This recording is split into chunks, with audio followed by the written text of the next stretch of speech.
Hello tout le monde, j'espère que vous allez bien. On se retrouve aujourd'hui pour une nouvelle vidéo conseil sur la conduite. Le permis, c'est le précieux que tout le monde rêve d'obtenir. Il peut paraître difficile à avoir et pourtant, avec une bonne préparation et ses bons conseils, on vous mène tout droit vers la réussite. Alors aujourd'hui, je vous donne 10 conseils pour réussir votre examen du permis de conduire du premier coup. Premier conseil, bien se reposer la veille. Le mental joue un rôle important dans la préparation d'une épreuve aussi stressante que le permis. Pour réussir son permis, il faut donc être dans les bonnes conditions physiques et mentales. C'est pourquoi il faut être bien reposé pour être au top de sa forme le jour J. Avant l'épreuve, reposez-vous bien, mangez, équilibrez et éloignez de vous tout ce qui augmente votre stress. Si ce n'est pas suffisant, essayez la méditation, le sport ou n'importe quelle autre méthode susceptible de vous aider. Deuxième conseil, préparez les documents nécessaires en avance et une tenue confortable. Le stress peut faire perdre les moyens et un document essentiel peut vite être oublié. C'est pourquoi il est nécessaire de préparer pièce d'identité et convocation en amont. Sans ces documents, l'inspecteur peut refuser votre passage à l'examen. Choisissez des chaussures confortables avec lesquelles vous avez l'habitude de conduire pour ne pas être perturbé. Sachez que plus la semelle de votre chaussure est épaisse, plus il sera difficile de sentir les pédales. Troisième conseil, prenez le temps de vous installer correctement. La durée de l'examen pratique est de 32 minutes, installation comprise. Je vous conseille alors de bien prendre le temps de vous installer de A à Z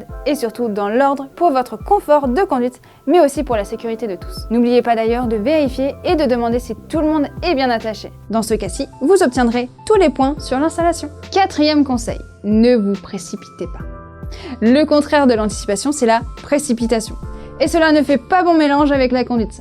Alors ne vous précipitez pas dans vos actions. Par exemple, une fois que vous êtes confortablement installé et que l'inspecteur vous ait expliqué comment se déroulait l'examen, prenez le temps d'analyser ce qu'il se passe autour de vous. Et n'hésitez pas à indiquer lorsque vous sortez de l'emplacement de départ. Cinquième conseil, connaître votre code de la route. Si vous voulez être sûr de ne pas faire de faute éliminatoire au permis, vous devez connaître votre code. Connaître les règles de priorité, les panneaux, les limitations de vitesse, ce sont les bases pour aller à l'épreuve dans les conditions optimales. Sixième conseil, tenir correctement le volant. La manière la plus simple et efficace pour tenir son volant est celle de la position 10h10. Il est donc important de garder les mains sur le volant pour différentes raisons. La sécurité, le maniement des commandes et pour le confort de conduite. Il en est de même lorsque vous tournez le volant. Adapté avec le simple déplacement ou le chevauchement des mains en fonction du tournant rencontré. Septième conseil, regardez le plus loin et le plus large possible. L'une des premières choses que l'examinateur vérifiera, c'est si vous tenez votre trajectoire et si vous anticipez les situations environnantes. Cela se définira par la position de votre regard. Plus vous regardez loin, plus vous emmènerez votre véhicule à l'endroit souhaité. Si vous regardez le trottoir, vous emmènerez forcément votre véhicule vers lui. De plus, pour ne pas rater les éléments importants, évitez d'avoir le regard fixe. Vous risquerez sinon d'aller droit dans le mur. Huitième conseil, toujours vérifier derrière vous avant de freiner. On vous dit souvent de conduire en sécurité. Conduire en sécurité veut tout simplement dire de contrôler ce qu'il se passe autour de vous à l'aide des rétroviseurs. Et oui, regarder devant vous vous semble logique. Mais ce qui se passe derrière et autour de vous est presque aussi important que ce qui se passe devant vous. Pour ne pas surprendre les usagers derrière, il est primordial de vérifier avec le rétro intérieur s'il y a du monde qui vous suit de près ou non.